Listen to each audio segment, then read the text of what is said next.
Sir, are you able to hear me?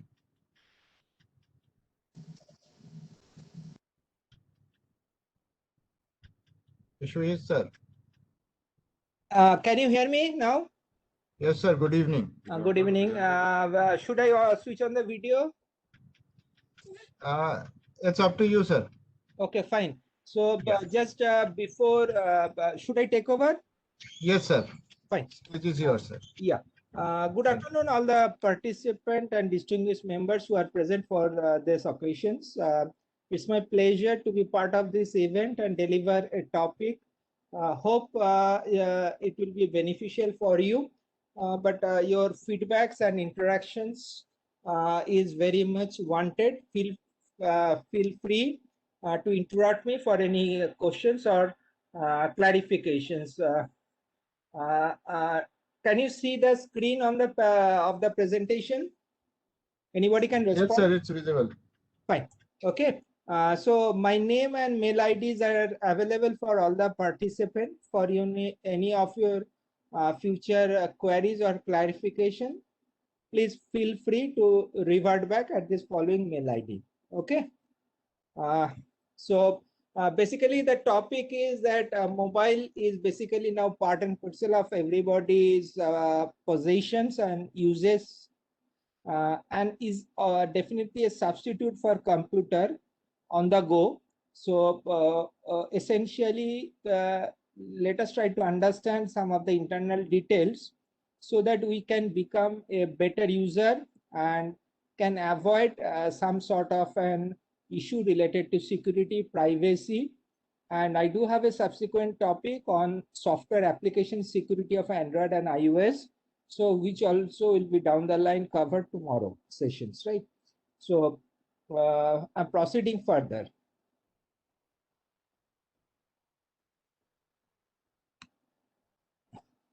So these are some of the topics which I'll be covering. Since mobile is essentially part of a technology standard called GSM Network, so let us try to understand some of these basics, right? So it stands for Global System for Mobile Communication, this acronym. It started with the specification of 2G, then the technology wise it uses TDMA. You may not require to remember any of these informations, but hopefully many of us require that it requires a particular frequency band. And so India mostly operate on 900 and 1800 band. The basic philosophy is that to cover a particular area, the licensed operator physically divide that area into smaller area while planning it. And within a smaller area, that smaller area is called a cell. So within that smaller area, they put up a tower which is visible in the bottom side. The tower is actually becomes in charge of that particular cell area, and he becomes master. Okay, and all the mobile user of that particular operator within that area is controlled by that particular tower. So if that tower is not available for some reason or others, then this subscriber doesn't get the service. Okay, so that's basically the philosophy. And since mobile operates in a wireless or radio mechanism, so you can take the mobile from one place to another. So as you are moving from one cell to another cell, your master keep on changing, so that the respective tower becomes the master of your mobile phone as you are moving from one cell to another. So this is basically the mechanism, and the cell is similar to the biological concept of a cell.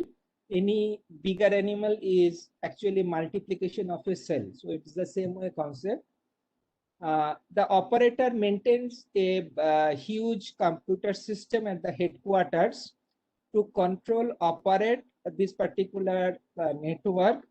and this is called network control station or MSC, master station control, right? So this examples is basically for a physical area of Assam. Any other calling network like of different technology like landline, satellite phone, or any other system, or even a Skype VoIP call, they will always come into the network through another device called gateway. So this is basically philosophy of this particular network. And as long as your mobile phone is switched on, it is in touch with the tower on a continuous basis, irrespective of whether you are making any call or receiving any call, right? So this is a continuous operation with the tower. And these are the acronyms of different technology component. So the moment I get a SIM from an operator of Assam, from this operator of Assam, my entry will be available in this HLR, the top item, home location register. So every time I switch on my mobile phone, my SIM credential will be validated against the data available at the HLR. So if my everything is okay, then only I'll be allowed to be get connected with the corresponding network. So that's basically the operations. And BTS or the tower, the full acronym for that is base transceiver station. This transceiver station is basically unlike FM or TV, which is always a one-way communication. That means it transmits and the handset, radio set receives it. So radio set doesn't transfer any information. So, but in a mobile network, the tower transmits as well as receives, and receives a signal from the mobile phone. So it is a two-way communication. So that's why it's called base receiver. Transmission and reception both is available. So it's called base transceiver station. If you move to this slide, it talks about that my mobile phone or in general, which is technically called mobile station, composed of two components. One is the phone that I purchased from Nokia or whatever. That is technically called mobile equipment. Then inside it, I attach my SIM card. So they always communicate to each other for the operator credential validation or identity verification of myself. Then if this is successful, then only it gets connected with the BTS, okay, which is on the right side. So this is how continuously it happens. If we see the call process, okay, so the call process is basically like this, is that why we need to understand this is basically this relates to my privacy, this relates to my security, this relates to if something wrong happen, what are the support that can be acquired from the police or others. So if from a landline this number is called, then initially first information goes to the landline exchange. From landline exchange, it identifies that it's a mobile. So it identifies it's an Airtel. So it routes to the Airtel headquarters. Now, since it's a different kind of technology, it's a landline phone technology. So the entry must be through the gateway. So it lands to gateway. Then since it is asking for a specific number 943-221-5536, so the Airtel verifies whether this number incoming facilities available, billings are paid or not, whether the subscriber credentials are valid or not. If for validation, it validates with the HLR. If the validation is successful, then network operator always aware of where my mobile phone is under which tower, because every time my mobile phone is connected to that tower, and that tower is communicating the information to the headquarters. So headquarters is always aware of where I am. So it directs that information to that corresponding cell tower, and then from cell tower I received a signal. That's why my mobile phone start ringing. Then as it start ringing, the same information return back to that landline exchange, and there it return to the handset, and handset start ringing, giving me a feedback that my mobile phone is ringing. So this is how this entire loop is completed. And the moment my mobile handset I accept the call, then what start is the billing. Okay, and this billing information is actually in turn which I need to pay in a case of postpaid, or even for a prepaid it get deducted from my account balance, right? So when a call is established, this information started. So this data is actually a lot of information, and privacy information stores this in this record.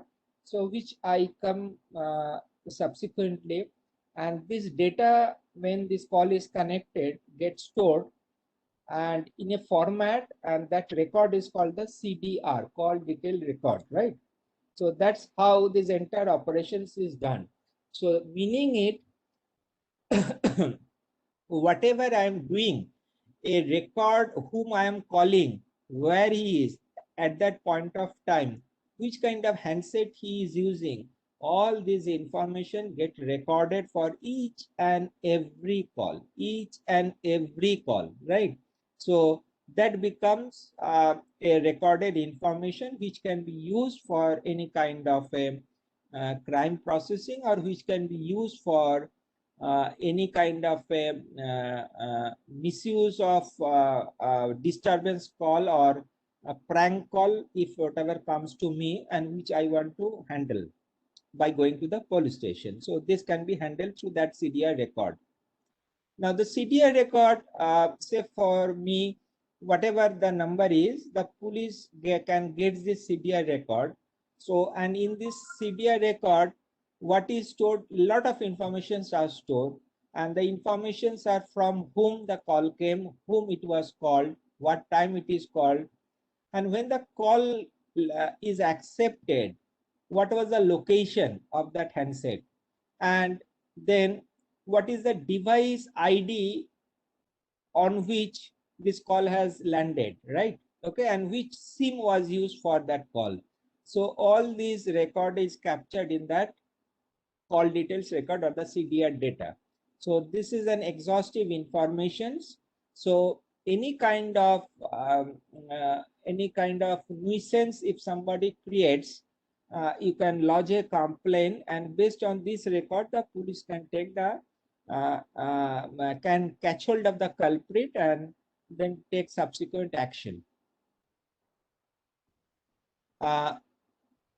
In this perspective, my location is always with respect to the tower. So that means what is recorded is who is my master, or which tower, under which tower I am.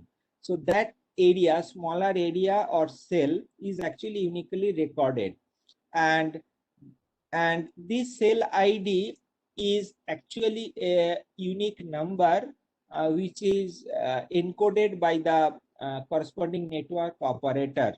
And so it didn't talk about my precise location within the cell, but it only talks about that I was within the cell. And so this is and typically the cell area depends on the population density. For a highly populated area, it goes in the order of 500 meters. If it is very less populated area like forest, highway, or village, then it can go up to few kilometers. So my precision of my location is as small as 500 meter, as high as few kilometers. That get recorded. Now, through that analysis of that CDR data, what is eventually can be generated is basically this kind of a graph, by analyzing which I can understand that who makes the maximum call. Like in this example, orange, blue, and green, they are basically some kind of an muster with which maximum others calls are made, right? So this kind of pictures can be generated, and the list of information that can be extracted is listed on the left side. Who called whom, what is the frequency of call, the call time, day, night, midnight, etc. And based on that timing, the kind of relationship also can be predicted. Then the calls post or pre for a before a specific incident, if you know the incident time, then exact location of those persons who called when the calls are made, because that is recorded. Then when you start a call and you start at a particular cell, so if you are driving or if you are moving, then the call continues, then you come under a different cell. So if you drop the call at the, or if you terminate the cell at that cell, so then it becomes cell 1 and cell 2. That means you started a call at a particular place, you end up the call at another particular place, and distance traveled can be order of say few kilometer also. So, and you know the duration of the call, so the time taken and the kilometer traveled, based on that you can estimate whether he was moving in a car or a motorcycle or a cycle or walking, because that gives you another hint. Okay, then for each and every call, the handset details are recorded. So that also gives the nature of the handset used by others. And for each and every call received at your end, you get the other party number. So getting the CDR record from the other party number, you get another set of people. So the relationship amongst all of them can be drawn or plotted. Okay, so that's basically another thing. The next thing is that is basically uh, uh, uh, this is an example of CDR. So CDR, there is a column of the IMEI. So IMEI is nothing but the handset serial number. So from the handset serial number, you get to know which kind of handset it is. And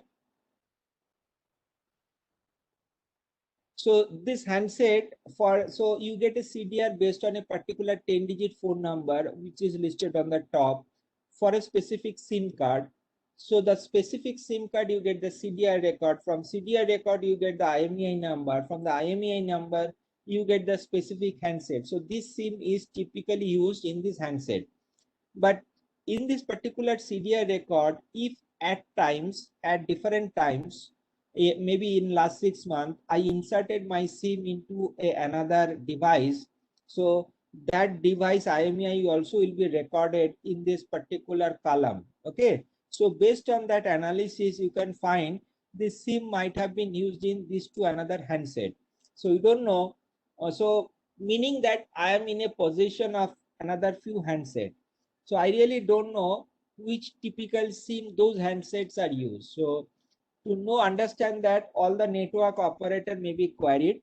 So based on that, I can find out that these handsets, second handset uses another SIM, the red one. So the moment I get that red SIM details, I can extract the similar CDI record from the red SIM card. Then from that analysis, I also and the another one, I can get the another SIM card, which is a yellow one. So from the red one, once again, from the CDR analysis, I can get that red SIM card table contains 3 different phone number, so which are listed below. Similarly, from the blue one, this was the main, but at few times another few handsets were there. So like this one. So you can build up all these link and chains, right? So this is basically creates a traceability. Why I need to understand is that for our day-to-day life also, different times untoward incident also happens, right? Or rather, I must be knowing what evidence is available to the law enforcement agencies, right? So this understanding gives you that law enforcement agencies can find all the details against you.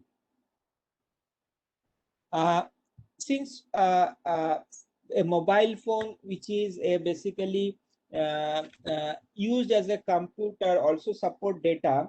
So for data, there is another record that is generated called IPDR, right? So the moment I use it for email, Facebook, etc., similar informations are generated with time, durations, and location, etc., and the corresponding IP.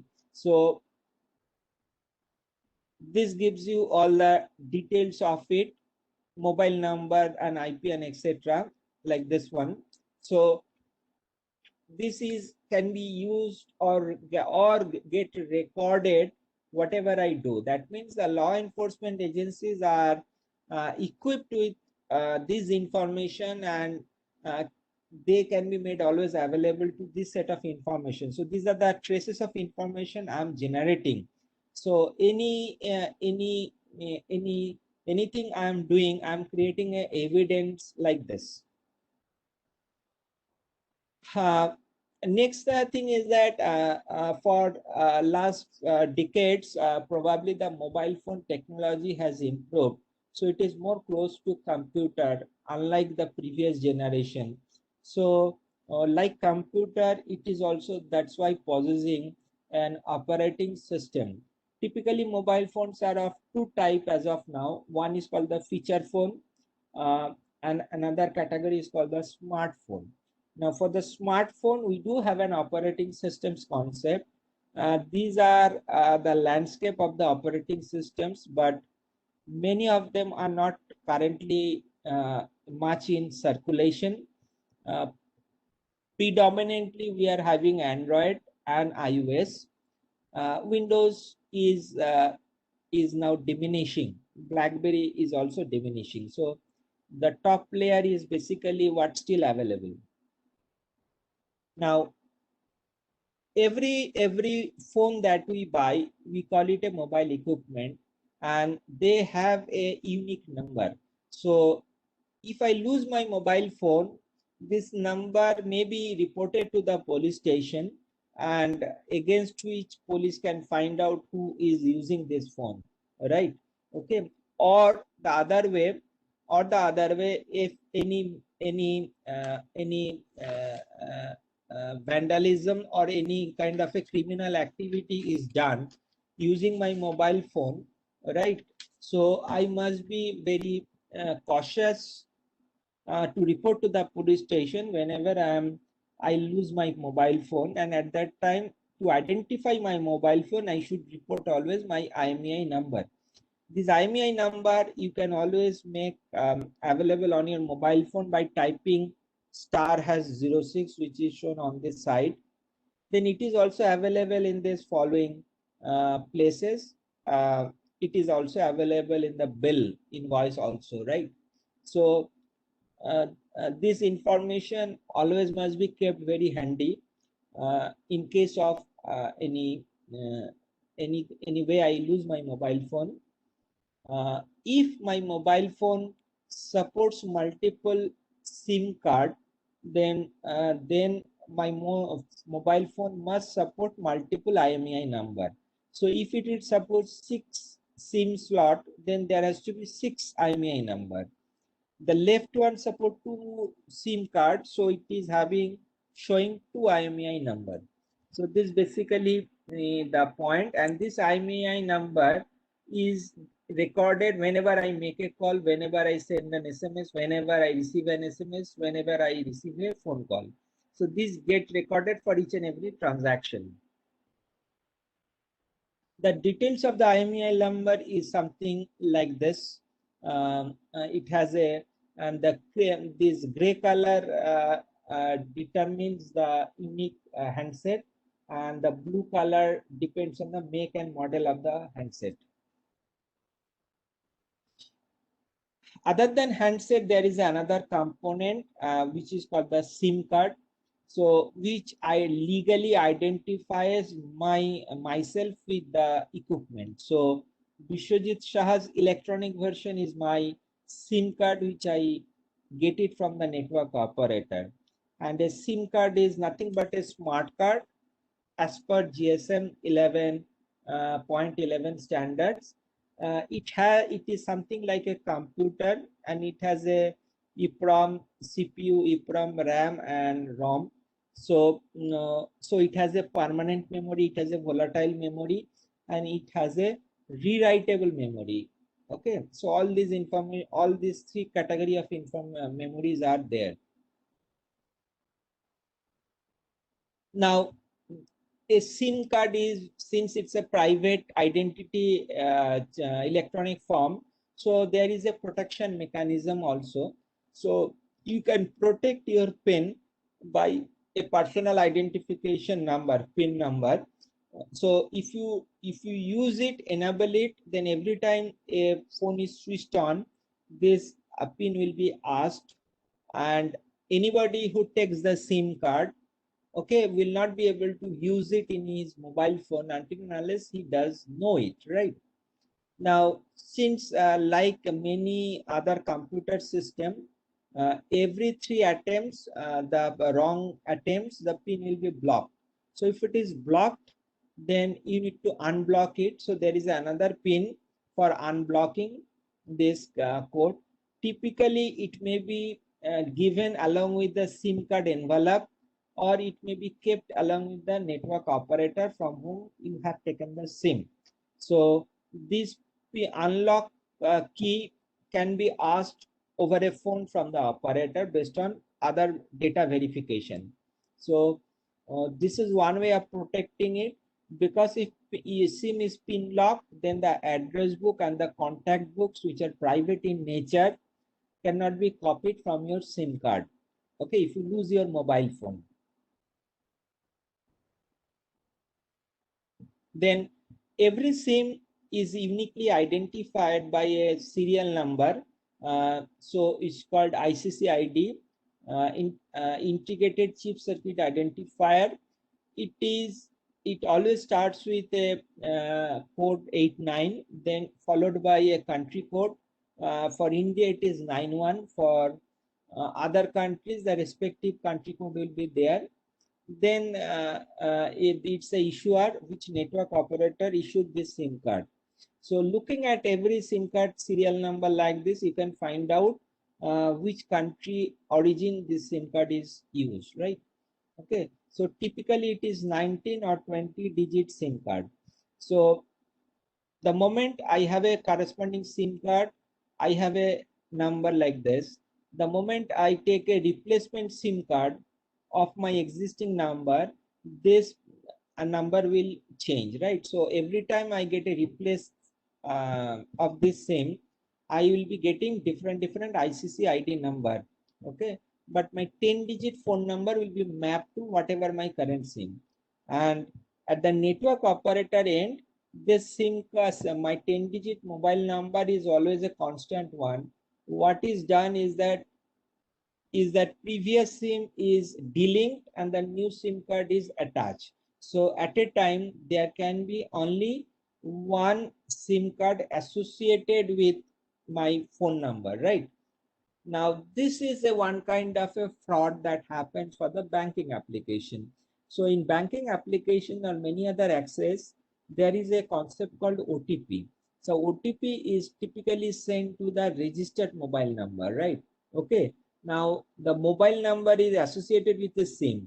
So if somebody wants to do mischief or hacking, he with the false evidence, if he can collect a duplicate SIM against my number and insert it, then my phone will be deactivated and this number will now be operated by that particular person who got the new SIM card.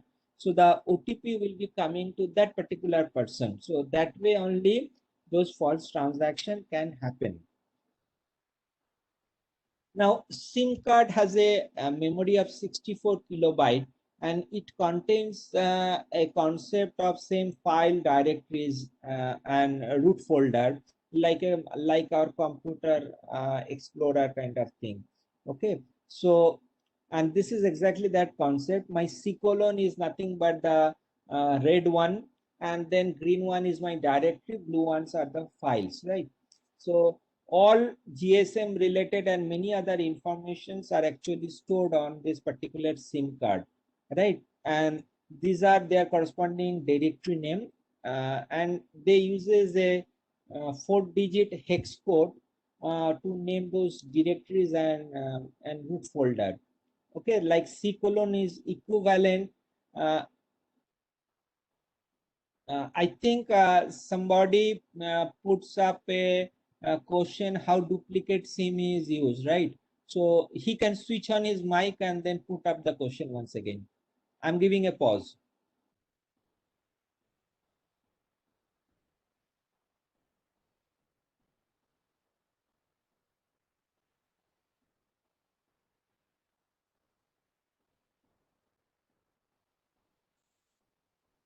The person who puts up a question, he's free to ask the question.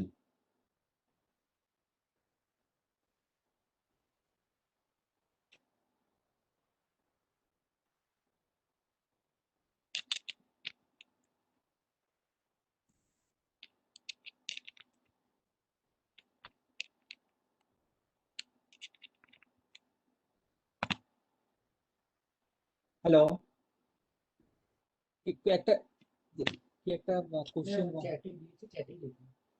না, ও আর ভয়েসে বলবে না question. আমি তো ওটা দেখে বেরিয়ে গেছে, ওটা কি পরে তাহলে আনসার করবো? আচ্ছা, okay, I'll take up the question after my session, right? Please bear with me. So every folders contain different files. Some of the interesting locations are there, like this particular green one stores the SMSs that you exchange. Your SIM card also has a storage of SMSs facility, but that is limited to around 15 to 20 SMS. So in today's smartphone, we have a hundreds of SMS. So these are part of phone memory, not part of SIM card. Similarly, SIM card has a address book. So that address book stores my all contacts, and that capacity is typically in the order of 1000. But phone memory may be more than that. So this is a duplicate place. But one of the vital information it stores is that ICCID or the chip serial number I described before is also part of this particular file, like this E2FE2. So even if I block my SIM by using a pin, if somebody or the police gets the SIM card, they can read this ICCID and then ask the CDR record without knowing which is the 10-digit phone number against that particular SIM. So this is possible, right? So disposing of SIM, that's why a precaution has to be taken, right? So because these are places where you are uh, putting your informations which are open for future consumption.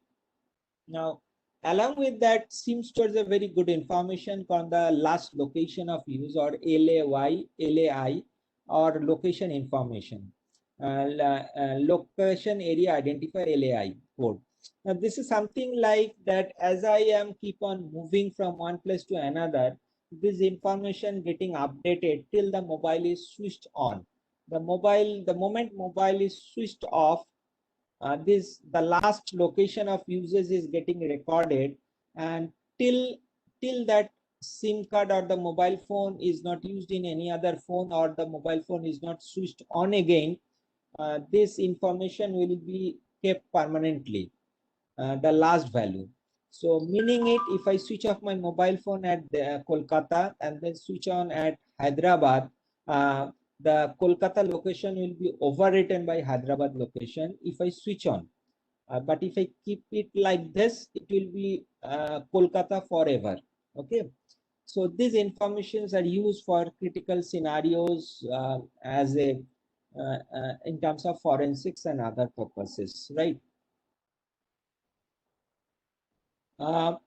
Besides that, since we are So what is a very private information is my location. That my location should not be recorded without my knowledge, or should not be made available to different systems or different companies or different places or different softwares without my knowledge, right? Okay, so that's why it's a user level privilege.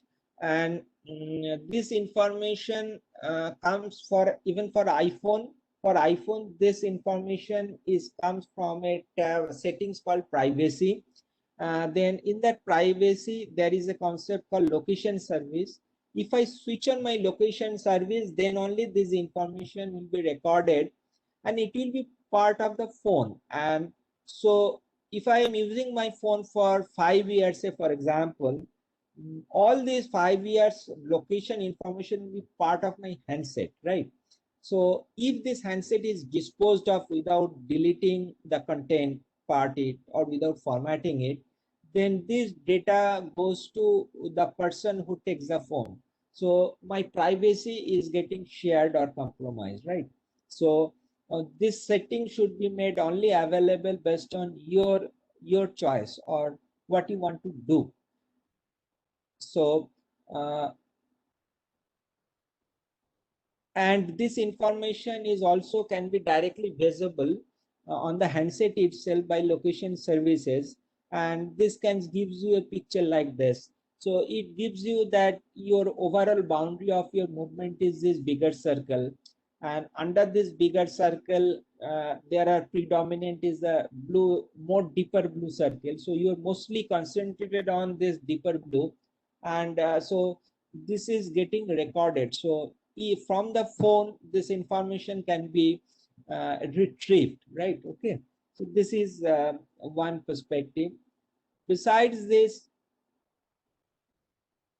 besides this your location information is also continuously made available to all the softwares that are installed in your mobile phone. Say for example, if you are using Zomato, Swiggy, Dineout, etc., they are also getting your current location even when you are not using it.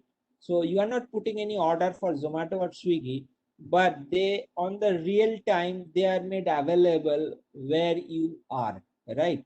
So your privacy information is going to third party. So you must be then deciding whether you want to share your location to all of them or you don't want, right? So the details of those settings will comes in tomorrow's lectures of application level security and all. So these are the decision and choice to be done by you. Now, whenever till now, those locations we are talking were mostly oriented towards from the network operator's point of view. But other than that, there is another on the handset, there is another concept, and that concept is based on GPS location. The full form of GPS is Global Positioning Systems. So it started, it's typically owned and operated by US Space Force, and it is started in 1978, and there are on the sky there are 72 satellites who are continuously moving and then broadcasting that this data to the earth.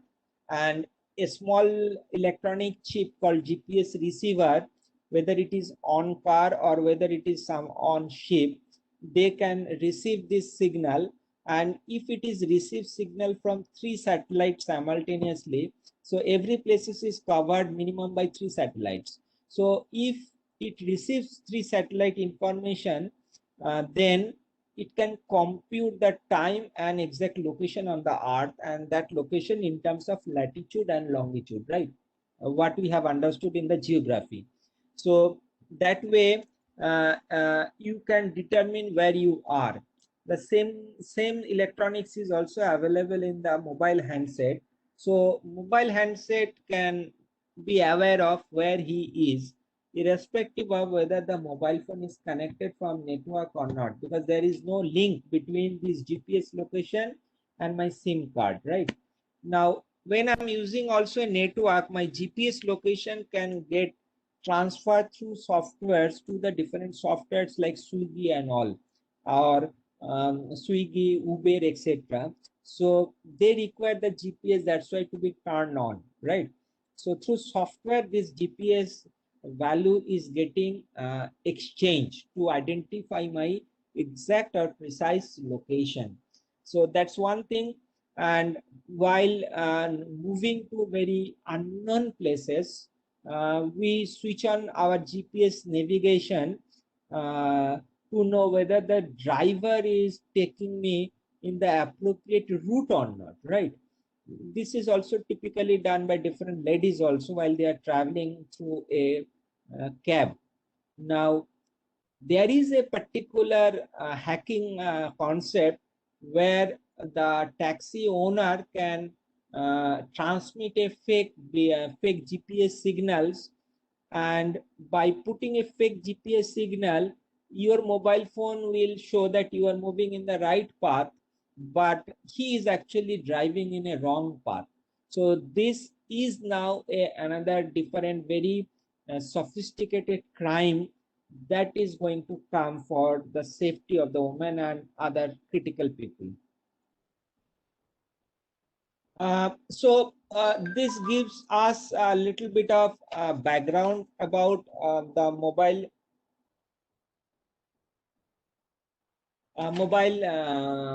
GSM overview. Now, let me come a little bit of more depth with respect to security aspect. Now, why it is very important as an user is because of these 5 significant implications, right? Okay, that it is an part and parcel for each of us, and it has an internet, so that means it can very quickly transfer the data from different places, right? And it is loaded with software, so then my privacy and security may be hampered. So these are 5 different statistics to indicate the significance of mobile security. Now, let me come since if I'm an user, right? Okay, so I'm using mobile phone as a smart device, and probably I'm using email also using my mobile phone. So the moment I'm emailing at many times, I report to my office that sir, I'll not be able to come today because I have come to Hyderabad. Say for example, right? You are still in Calcutta, but reporting to your boss that I'm at Hyderabad, so I could not come today. But if I write a small email like this, be aware that whether you are writing this email sitting at Kolkata or sitting at Hyderabad, that information is directly decodable by your boss or your superior, right? Okay, so or for different email that you receive, you can also decide where from these emails are generated. This can be done by looking at the concept of detailed view array email header. So typically a email is as simple as this. This picture, so it's like this, but actually if you do a detailed inspection, okay, of the header, then you get to know the all those informations which are showing in these slides. So these slides, there is also a information that is shown is that Xmailer is iPad mail version number this. The moment you get this information, you get to know that this email has been sent to you using a device of Apple, and it could be, and depending on this version, it could be an Apple 4S, 5S, or Apple tab, okay, iPad. So this level of information is automatically transferred to the receiver, right? So the receiver can decide on this. So that means your which kind of device you own, that is that is interpretable by the receiver. So coming to this particular mail, since many of us is using Gmail, so whatever email that you receive, right? How do you can inspect those details? So this is possible by looking at this particular this three dots. If you click on these three dots, then a menu pop-ups comes where there is an option called show original. So if you press show originals, then those similar things is actually visible in my last, as like my last slide. So in these slides, there is the IP against my name, because the email that I have sent using my office mail, so biswajit.shah@cdac.in. So, and there is an address associated with it. I have sent it to bs.shah@gmail.com. So if I open up my Gmail, then on the Gmail, if I do show original, I see these entire details, which I can copy paste and save it in a file also for future decoding. Now, this shows an IP. So looking at this IP, this was my original mail that I have sent, right? And if I put up this IP to a website called whatismyip.com, where I have put up this IP 196.1.11.113.107, I get to know that this IP is registered with CDAC. So this person definitely has sent the mail using CDAC. So this is a mechanism of detecting different fake spam mail and different, like many of us get receive income tax refund mail, lottery mail and all, right, saying so and so, but actually it comes other than what the claim is all about. So this is a way it enhances your security if you are habituated in looking at these details. Besides this, if an email is sent using a mobile phone, using the data network of the mobile phone, that means the data of mobile phone, right? And if you inspect the same header, then you get an IP. So if you get that IP and then put it in the same way, you get the information like it. So this was another example in which I used, and then I found that this IP talks about BSNL East Zone. If you see this description, BSNL East Zone, meaning that it is belongs to Sector 3, India, which is in a Kolkata, right? So meaning it, if sitting at Kolkata using my mobile phone, I sent a mail to my boss saying that, sir, I am at Hyderabad, I will not be able to come. Boss will decode that email and will found this an IP, and then if he puts up, he found that it is showing Sector 5 Salt Lake, meaning it your falsification getting exposed to your boss, right? So be careful in whatever you are doing, because all these uh, are can be found very easily. So you must be beware of this particular thing. At the same way, use this technology to identify whether the email that you are receiving is from the proper place or not. One of the another way we use our mobile phone is capturing photos and videos, right? Okay. So in this context, if I use this mobile phone to capture a photograph like this, apparently it is this plain photograph, but if you store it on the file that is getting stored, okay,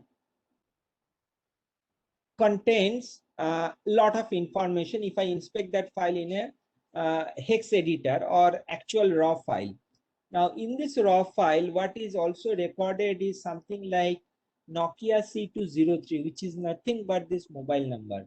So meaning it, if this photograph is circulated to different people, or you receive this photograph, from the photograph itself you understand using which device or which camera this particular photographs is taken. In case of a handset associated with GPS, this also records further the location where exactly this photograph is taken, right? So you get to know the places where this photographs is taken.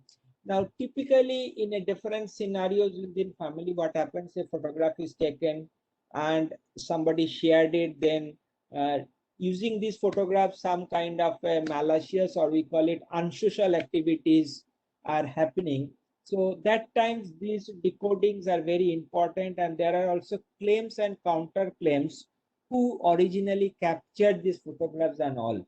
So if you know little more about photographs, then this helps you in resolving your day-to-day issues, right? So if you are having families with children also, you need to be aware of this information. And typically, if a photograph is captured, then it is shared via different mechanism like Bluetooth, Facebook, WhatsApp, Wi-Fi, email, and computer USB. As it is captured and as it is shared between these different mechanisms, the signature of that photographs gets changed. That means when I captured first, it is showing Nokia C203. The moment I upload it to WhatsApp and then download from this WhatsApp, this information will be getting overwritten, right? So this signature will no longer be there. It also showed the date and time. Like say, these examples will be very clear. Like many of us also use WhatsApp on web, right? Like web.whatsapp.com. So the moment I do it, I do have in my chats different photographs, like say one of such photographs, which is having a particular time, 1602 date so and so. The moment I download, so it was captured using somebody's mobile phone, but when I download it from my, in my computer, okay, it the file name gets changed. The file name becomes WhatsApp image, date and time. You can see highlighted here.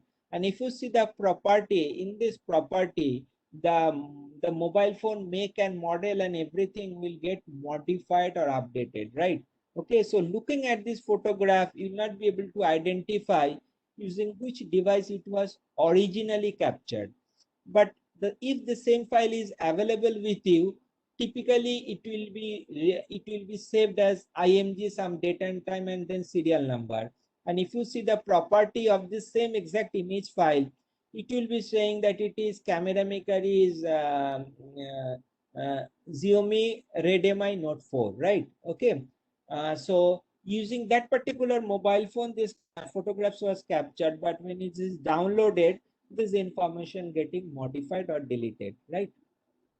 Now, so coming back to the next thing is that typically we keep on changing my phone. So we must be aware of the data that is residing on my phone.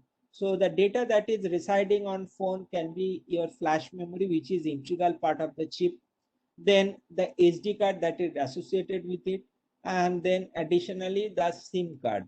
Now you can take away the SD card, you can take away the phone. If the phone is not working, you hand it over to the shop, right? Now, even if the phone is not working, the main memory chip is available. So if the shop owner really interested about knowing your private details, right, or have a very curiosity, using advanced tool from the memory, these can be extracted, right? So be careful about disposing of your mobile phone, right? Because these are the three places where your data is always available. Now, what kind of data that is always available is this? It contains your SIM card, MZ, IMEI number, contact list, mobile, landline, fax, postal address. Then it contains your missed outgoing and incoming calls.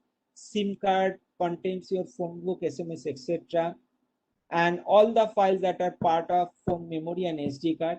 Because if you are using mobile phone for email and all, so you always have an attachment with email. So those files which you download on your mobile phone also become permanent to the mobile phone, right? So like this one, last one. So your web browsing, which are the website that you visited, which are the, it also stores the information about the Wi-Fi network that you have connected, through which you get to know that he has visited Barista, Cafe Coffee Day, or a this or any other place, Taj Bengal or whatever it may be. So these are informations also transferred through your mobile phones. Now, coming back to security enhancement is that typically this is a one newspaper article where somebody's bank account some money was deducted. Now how it happened is similar to this.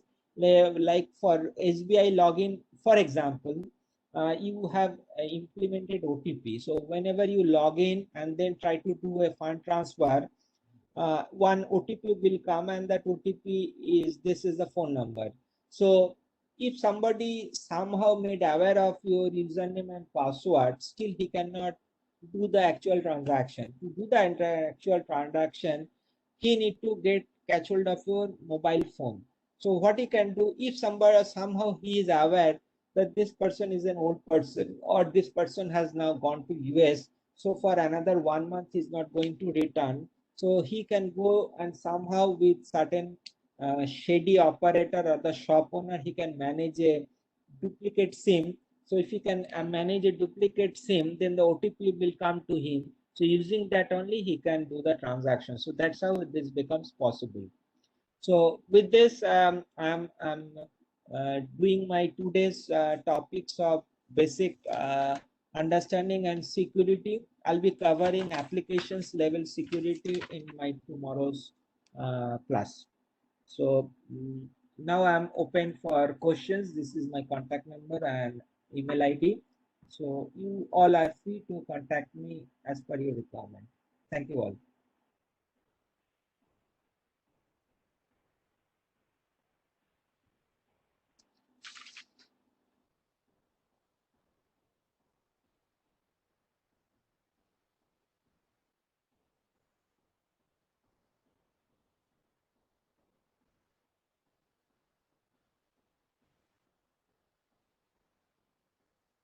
Okay, one question was that how to trace a mobile where to contact after a fire, right? Now, if I take up the first question is that you cannot trace somebody else's mobile where he is, because that's falls against the privacy norms, right? So if you have a genuine criminal case, then you go to the police station, you declare your suspect and his cell number if you are aware of. It is up to the police or the law enforcement agency. They are empowered to contact the operator and get to know the details where he is. So it will be taken care by the respective police or law enforcement agency. You as a citizen is not entitled to have it. So I hope that resolves my first question. Then the second question is that how WhatsApp is decrypted by others. This is typically a very less detailed informations, because typically WhatsApp provides a mechanism of end-to-end security, and the keys are part of the handset. So if using different tool, if you are in possession of the handset, then you can catch hold of the key, then only you can decrypt. But otherwise, there is normally a third party without intercepting handset cannot do this. Then there is a question, what is SIM cloning? Now, one thing must be very precise in this regard. Cloning is a logical word. Cloning means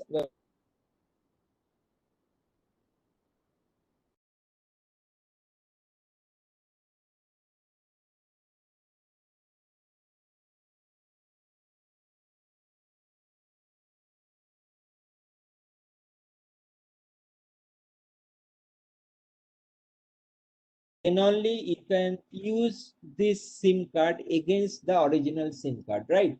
And this way you can fake the Vodafone or Airtel for paying any rent and anything, right? So technologically that is not possible. Then the cloning term is used in a normal manner, is that cloning, you are copying the informations which are free, and it is done only for the forensics analysis purpose, is that is basically you are working on a Xerox copy and keeping the original preserved, because that preservation is typically meant for the court submission. So cloning is typically used is in terms of analysis perspective by keeping the copy intact, and this cloning can never be 100.0. This is never possible. And a duplicate now the question is, if a mobile is switched off or in flight mode, can the duplicate SIM card is activated? The question is not fully stated, but if I assume it like this, is that if somebody has taken another SIM card, duplicate SIM card, that means he has taken a valid SIM card against the existing number, right? By whatever is a fake document or whatever document, but that SIM card is valid. The process of getting it may be fake, but the SIM card is valid. It is given by the same operator against the same number, right? The moment this is being given, the old SIM card will be delinked from the number and the new duplicate SIM card will be aligned to the number. So he can, any point of time, he can insert that SIM card and activate it, because that is always active. And the old one, whether it is flight mode or switch off mode or switch on mode, is immaterial, because the old, using the old SIM card, it will never be connected to the network operator, right? So mode off or on doesn't make any difference. Now I hope I answered Shunil. Then there is another question is online tracing self mobile after loss. Yes, it's a very good question. As a safety measure, I have forgotten that. Tomorrow's slide probably I'll show it. Is that if you're using smartphone, if it is an Android one, typically you must have an Android email ID. It's a mandatory requirement. If you are having iPhone, you must have an iCloud account. It's a mandatory. The moment you do it, okay, then you do have an account at the web. Now, in this scenario, what happens is that your handset is always getting a data synchronized with your backend web application of the operator like Google or Apple. Now, they have a facility that, suppose I'm giving you an example. Suppose at office you are not finding your phone, right? So what you can do, you can take a computer, log into your iCloud account, and if you log into your iCloud account, and typically what is assumed is that since you are using iPhone, so you have a data, and if you have a data, that means your phone is already connected with the network. So that's an assumption. If that is true, then if you log into your iCloud account, iCloud will show your mobile phone last location where it was getting connected to internet and on the map. And typically, if you lose it on the office, it should be showing your office only. And it also has a multi other functionality, and one of them is ring the phone. So if you click on that button, your phone, wherever it will start ringing, right? And if somehow your colleague has taken the phone, so it will start ringing from his colleague's pocket, right? Okay, or you can find out where your phone is. Other than that, if it is falls in a wrong hand, say for example, you lose your phone on a bus or somewhere else, right? So you also, and if you have your confidential private videos and photographs, probably, right? And you don't want that to be disclosed to anybody else. All right.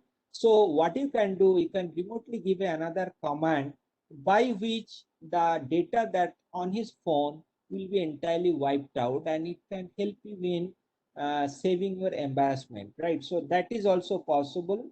So tracing and activating and ringing, three options are possible, but the limitation is that the phone must be connected with the data network or internet. That's the limitation.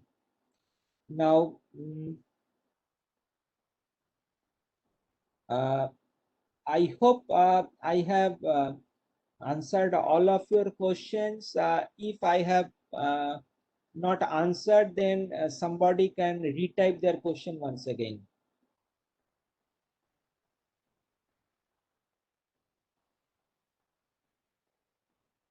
somebody asks how to duplicate SIM card issued by the provider. Theoretically, it's not possible. Nobody can do it, but anybody can do it who is technologically aware. Only those informations which are open or free or readable, I should say. But your SIM card contains different encryption keys, and these are not readable.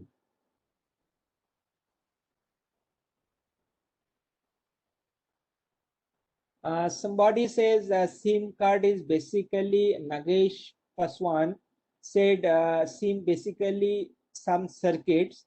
So SIM is nothing, SIM is not a circuit, it's basically a microprocessor chip, and typically microprocessor chips are 1 millimeter and 2 millimeter only. Now what is happen is that it requires a power and it requires a data input output line. That's why there is a gold plated connector for connecting all of them.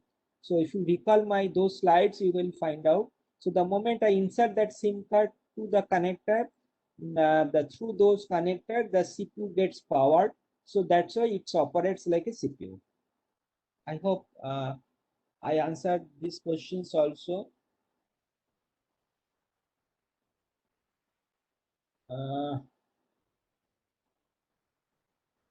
Sir, I believe there are no more questions, and that brings an end to our session, last session for day 4. Thank you very much, Vishesh sir, for a very interesting and very informative session. Sir, thank you very much. Yeah, it's my pleasure. I hope tomorrow we can deliver something more. Thank you. Yes, sir. Yes, sir. Thank you very much, sir. Thank you, everyone.